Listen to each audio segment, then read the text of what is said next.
Hello everyone, welcome to another segment with CarrieAnn's. I just wanted to update you guys on my progress with the insurance company dealing with my son who has a slight speech delay, and he has I think he has apoxia, and I believe the speech therapist also believes that he has apoxia. But anyway, so the insurance company last month approved 3 visits for the speech therapist, but due to location, we couldn't get to the clinic in January, and they were moving in February to somewhere closer to where we're currently living, and we, as a group, the OTPT and the speech therapist and myself had agreed that it would probably be best for my gas tank and stuff, if we waited till February to start the therapies, and that would give the insurance time to approve all the therapy visits and everything, and they said that we shouldn't have any problems. Well, here's February, and I called the insurance company today, and they approved 52 visits for occupational therapy. They approved 52 visits for the speech therapy, which virtually is one day a week, basically, throughout the year. So that's good.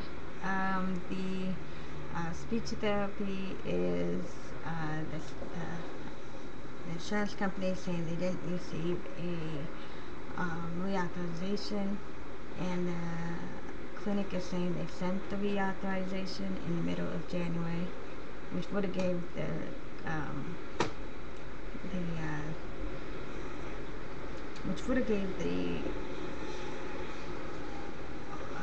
clinic and the insurance company enough time to approve them and to get a hold of me. So I'm not too pleased with either the clinic or my health provider, the insurance company. So I'm not too happy with that, but I'm glad that OT and PT is taken care of now. We just have to deal with the speech therapy, and with anyone who's had a child with apoxia, or who themselves has had apoxia as a child or as an adult, or know somebody who's had apoxia, you know that with apoxia you need to have speech therapy a lot, to help you develop that fine motor skill to say your oohs and ahs, and to be able to move your mouth in the direction that you want it.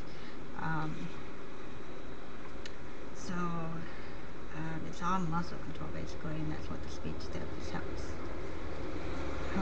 helps kids with. So anyway, so I'm not too happy with them. So I had to call the clinic and tell them that to cancel all the speech appointments until they hear back from the insurance company, and I let the insurance company and the clinic know that me being on the phone every week for an hour to an hour and a half, talking to both parts, didn't make me too pleased, and so whatever. I mean, I don't think they give a rat's behind how long I spend on the phone trying to figure out stuff for my son. But anyone who has a disability, or anyone who has a child with a disability, I recommend that you are very proactive, extremely proactive. Don't wait around till the insurance company gets back to you or the clinic gets back to you. Make sure that you call the insurance company and before you see anyone and say,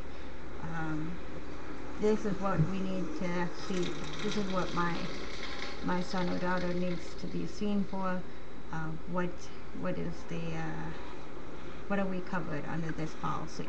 And then they should be able to tell you, according to your policy, how many visits per year or stuff like that. And then they should also be able to tell you who is in their network, as far as people are concerned. So always get a list from your insurance company of people who they pre-approve.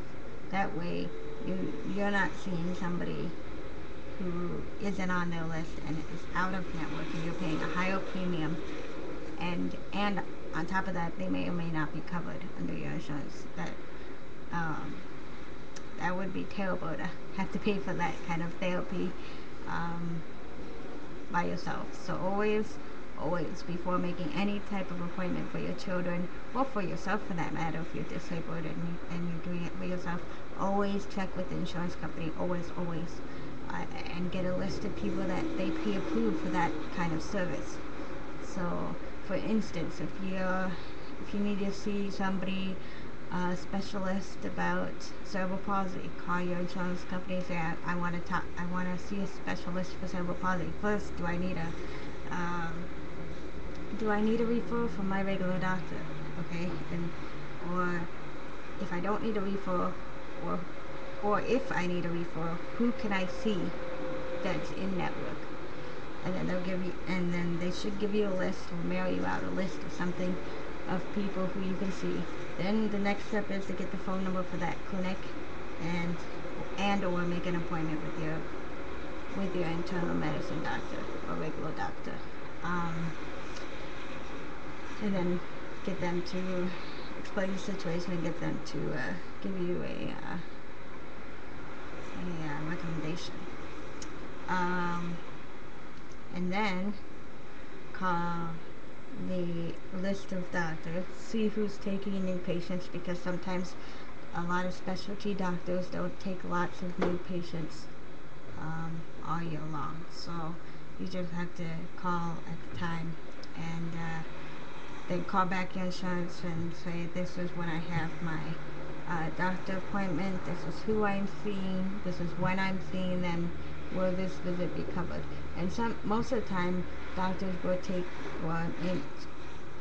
insurance companies will pay for the first initial visit, which would be to set up service, or to set up services for that need, and the consultation. They will pay for the consultation with the doctor or therapist or whoever, but thereafter you should wait. Never ever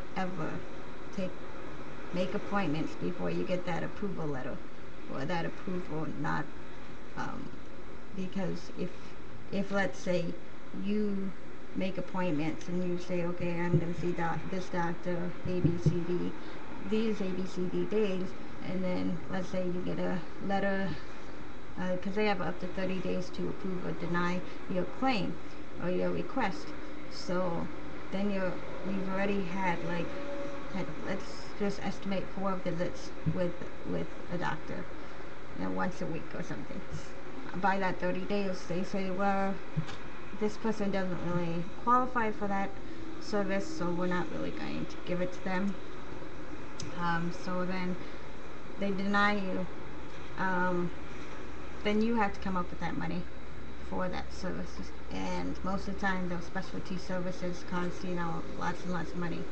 So unless you're a millionaire, I would check, even if you are a millionaire, I would check always with your insurance company before doing anything, and before setting up any visits. Make sure you get that approval letter, because otherwise you're leaving it up in the air, and that's not always good.